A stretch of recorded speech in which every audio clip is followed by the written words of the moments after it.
Salut les astronomes en herbe! Aujourd'hui, on part pour la planète rouge, Mars.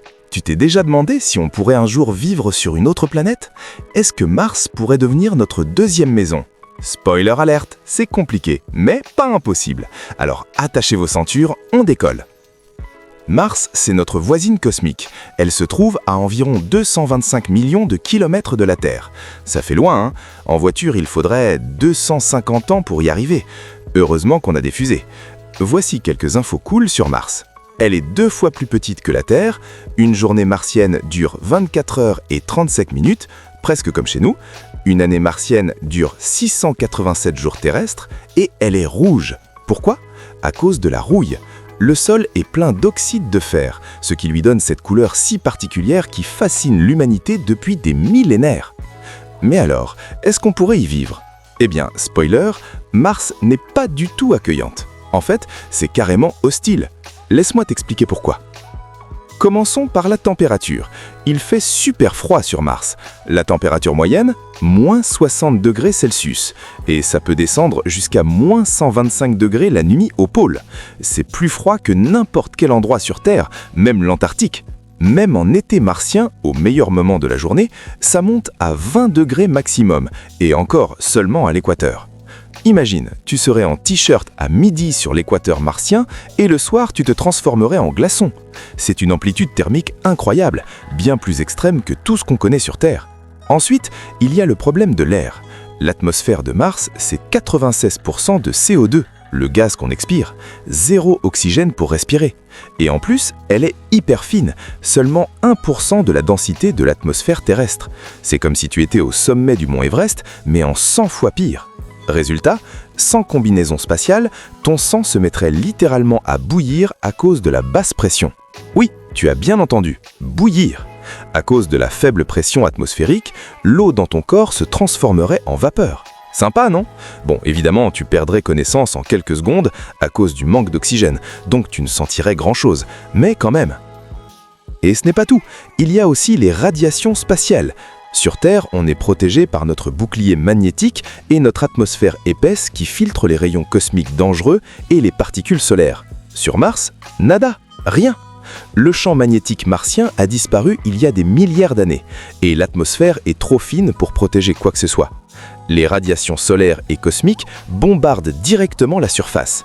C'est comme si tu passais ta vie sous des rayons X, pas terrible pour la santé. À long terme, ça augmenterait drastiquement les risques de cancer et pourrait endommager ton ADN. Les astronautes sur Mars devraient constamment se protéger de ces radiations invisibles. Et tout ça, ce n'est pas juste de la théorie. Des vrais projets sont en cours. SpaceX, la compagnie d'Elon Musk, développe le Starship, une fusée géante entièrement réutilisable conçue pour transporter jusqu'à 100 personnes vers Mars. Elon Musk dit vouloir créer une colonie autonome d'1 million de personnes sur Mars d'ici la fin du siècle. C'est ambitieux, certains disent que c'est fou, mais le Starship progresse vraiment. La NASA prépare le programme Artemis, qui doit d'abord retourner sur la Lune dans les prochaines années. Pourquoi la Lune d'abord? Parce que c'est un entraînement parfait pour Mars. La Lune est à seulement 3 jours de voyage, donc si quelque chose tourne mal, on peut rentrer vite. Ça permet de tester les technologies et les procédures avant le grand saut vers Mars. L'Agence spatiale européenne, la Chine, les Émirats arabes unis et d'autres pays travaillent aussi sur des technologies pour Mars. La Chine a déjà envoyé un rover sur Mars en 2021, le Zhurong, et prévoit d'envoyer des humains dans les années 2030 ou 2040. Les Émirats ont envoyé la sonde Hope pour étudier l'atmosphère martienne. C'est vraiment un effort international. Il y a aussi des gens qui s'entraînent déjà pour vivre sur Mars, ici sur Terre. Il existe des simulations de missions martiennes où des volontaires vivent pendant des mois dans des habitats isolés qui ressemblent à ce qu'on construirait sur Mars. Ils portent des combinaisons spatiales pour sortir, cultivent leur nourriture et doivent gérer tous les problèmes qui pourraient survenir sur la vraie planète rouge. Ces missions, comme celles organisées à Hawaï ou dans le désert de l'Utah, nous apprennent énormément sur les défis psychologiques et pratiques de vivre sur Mars. Un des plus gros défis, au-delà de la technologie, c'est le côté humain. Le voyage vers Mars dure entre 6 et 9 mois selon la position des planètes. Imagine être enfermé dans une capsule de la taille d'un camping-car avec 5 autres personnes pendant 9 mois. Pas d'intimité, toujours les mêmes têtes, impossible de sortir prendre l'air. Et une fois sur Mars, tu ne pourrais rentrer avant au moins 2 ans, le temps que les planètes se réalignent favorablement.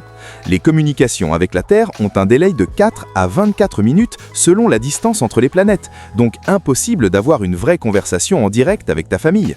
Si tu as une urgence, tu es seul pour la gérer. Mais malgré tous ces obstacles, le premier pas humain sur Mars pourrait avoir lieu dans 10 à 15 ans. Toi qui regardes cette vidéo, tu pourrais assister à ça de ton vivant. Tu pourrais même être parmi les premiers à y aller si tu deviens astronaute, ingénieur spatial ou scientifique planétaire. Les enfants et adolescents d'aujourd'hui seront les adultes de la génération Mars. Alors, Mars est-elle habitable? Pas naturellement? Définitivement non. Dans son état actuel, Mars est mortel pour les humains sans protection. Mais avec la technologie, c'est possible. Ça demandera des années de préparation, des technologies de pointe, des investissements colossaux, du courage, beaucoup de courage et de la collaboration internationale. Ce ne sera pas facile, ça prendra du temps et il y aura des échecs en cours de route. Mais l'humanité a toujours repoussé ses limites. Il y a 500 ans, traverser l'océan Atlantique était considéré comme quasi suicidaire. Il y a 100 ans, on pensait qu'il était impossible de voler plus vite que le son. Il y a 60 ans, on doutait qu'on puisse marcher sur la Lune. Et pourtant, on l'a fait. Qui sait, peut-être qu'un jour, certains d'entre vous, jeunes astronomes, seront les premiers martiens de l'histoire. Peut-être que dans 100 ans, il y aura des enfants nés sur Mars qui regarderont la Terre dans le ciel martien en se demandant comment c'était de vivre sur cette planète bleue. Peut-être que Mars deviendra vraiment notre deuxième maison, un plan B pour l'humanité, ou même le point de départ pour explorer encore plus loin dans le système solaire et au-delà. Si cette vidéo t'a plu, n'oublie pas de liker et de t'abonner pour plus de contenu spatial. Dis-moi en commentaire, est-ce que toi, tu aimerais vivre sur Mars un jour? Qu'est-ce qui t'excite le plus? Qu'est-ce qui te fait le plus peur? À bientôt pour de nouvelles aventures cosmiques. Ciao les astronomes!